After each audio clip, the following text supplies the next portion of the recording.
Imagine a map.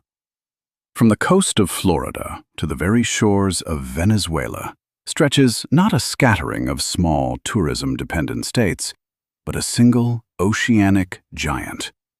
A unified island monolith could have existed on the world map, bringing together the entire Caribbean Sea, a geopolitical colossus dictating its terms to Washington and Beijing.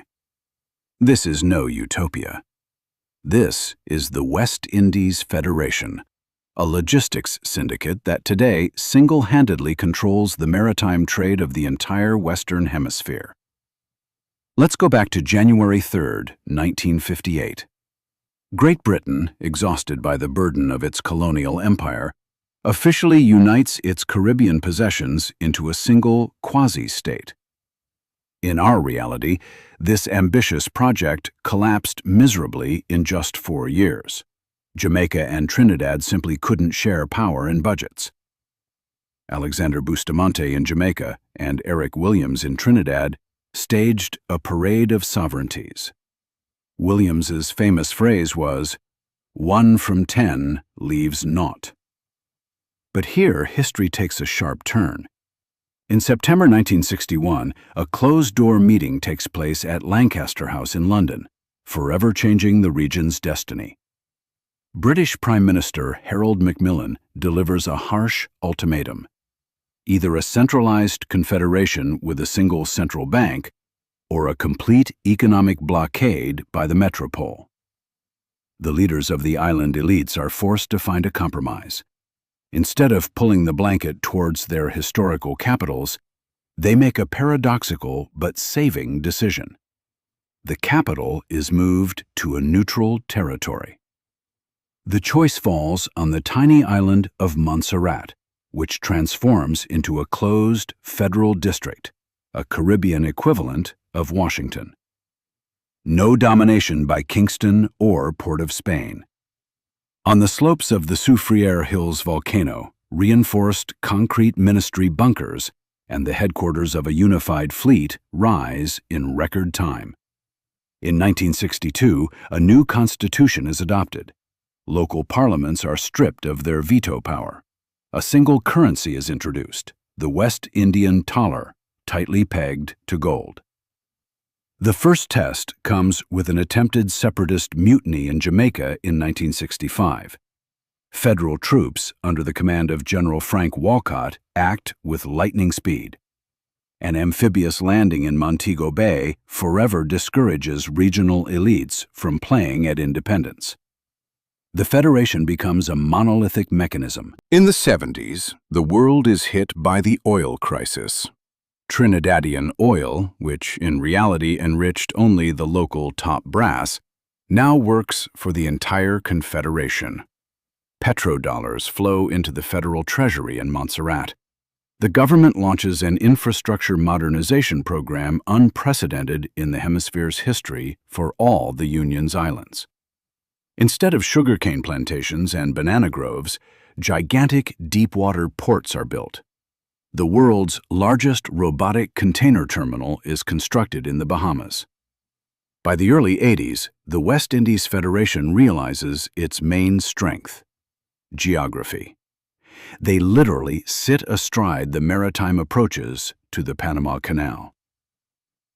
In 1989, taking advantage of the American crisis in Panama, the Caribbean Fleet establishes a strict customs control zone from the Windward Passage to the Gulf of Darien. Not a single dry cargo ship, not a single supertanker from the U.S. or Europe can proceed to the Panama Canal without paying a transit fee to the federal treasury. The United States tries to protest, sending an aircraft carrier to the Caribbean Sea.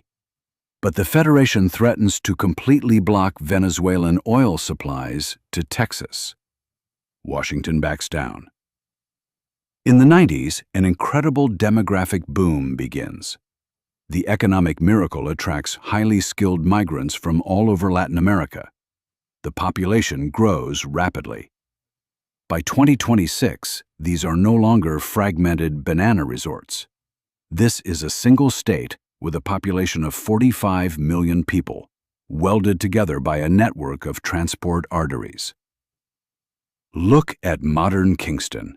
It is no longer a dangerous city with the criminal slums of Trenchtown. It is a gleaming metropolis built up with glass skyscrapers. The Federation has turned into a true Caribbean Dubai. Free economic zones in Antigua and Barbuda attract hundreds of billions of dollars in foreign investment annually. Offshore programming becomes the new oil. Ultra-secure data centers in Barbados, cooled by deep ocean water, host the servers of half the world's corporations. Gray tax havens have been abolished to create a legal digital hub. Caribbean engineers write code for artificial intelligence systems in towers overlooking the Azure coast. But the main innovation is hidden beneath the water column. The West Indies Federation becomes a global pioneer and absolute monopolist in deep-sea mining. On the bottom of the Caribbean Sea, and in the Clarion-Clipperton Zone, thousands of robotic complexes work around the clock. They lift millions of tons of polymetallic nodules to the surface. Cobalt, nickel, copper, and manganese. The entire rare earth spectrum, critically important for the production of the world's batteries, is now controlled from offices in Plymouth. America's Tesla and China's BYD are forced to stand in line and humiliatingly bargain for quotas on Caribbean lithium. Diplomatic blackmail is elevated to an art form. Transit through the Caribbean Sea is guarded not by outdated cruisers, but by a colossal fleet of autonomous underwater drones, mass-produced at closed shipyards in Trinidad. A dense network of sonar stations stretches from Cuba to Grenada. The Caribbean chain tracks the movement of absolutely any submarine, from Russian to American. In 2018, a telling incident occurs in the Mona Passage. An American destroyer attempts to pass without clearance. A swarm of Caribbean kamikaze drones surrounds it in a tight ring. The conflict is resolved via a direct hotline between the White House and the federal chancellor in Montserrat. But the signal is understood by all. This is the inland lake of the West Indies. The economic machine of the Federation operates without a single glitch. Yesterday's island competitors now specialize in strictly designated sectors of a single-state mega-corporation. Jamaica is global finance, crypto exchanges, and IT clusters. Trinidad and Tobago is heavy industry, complex petrochemicals, and the assembly of those very military drones. The Bahamas is the central distribution hub of global logistics. Here, millions of TEU containers heading from Asia to the U.S. East Coast are transshipped in a single day. And the Lesser Antilles have been neatly transformed into closed elite enclaves for billionaires, where a square meter of land costs 3 times more than in Monaco. A single language, a hard currency, and a draconian migration policy have made the society surprisingly cohesive. Island parochial nationalism has been definitively crushed. An ordinary student from Bridgetown boards a high-speed passenger ekranoplan in the morning to attend a lecture at the Federal University of Trinidad by lunchtime.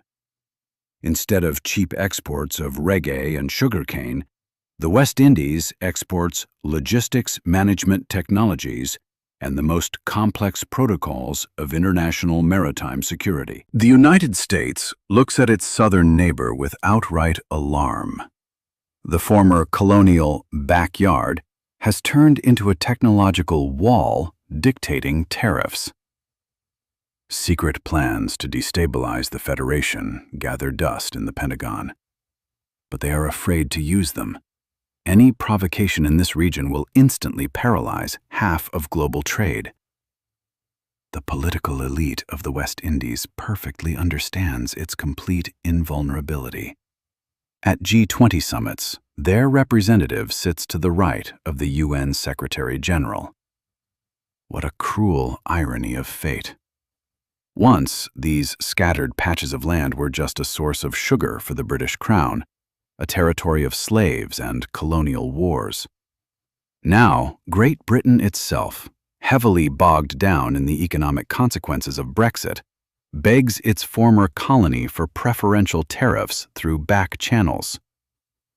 The federal chancellor of the West Indies, standing on the marble balcony of the government palace in Montserrat, merely smirks condescendingly while reviewing these desperate dispatches from London.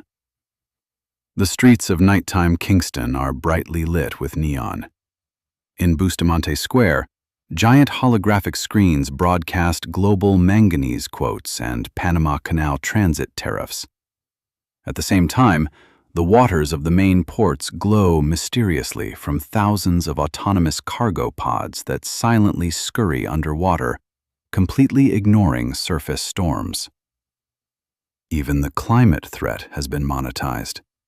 The Federation has built cyclopean breakwaters, selling protection from Caribbean hurricanes as a premium service for transnational carriers.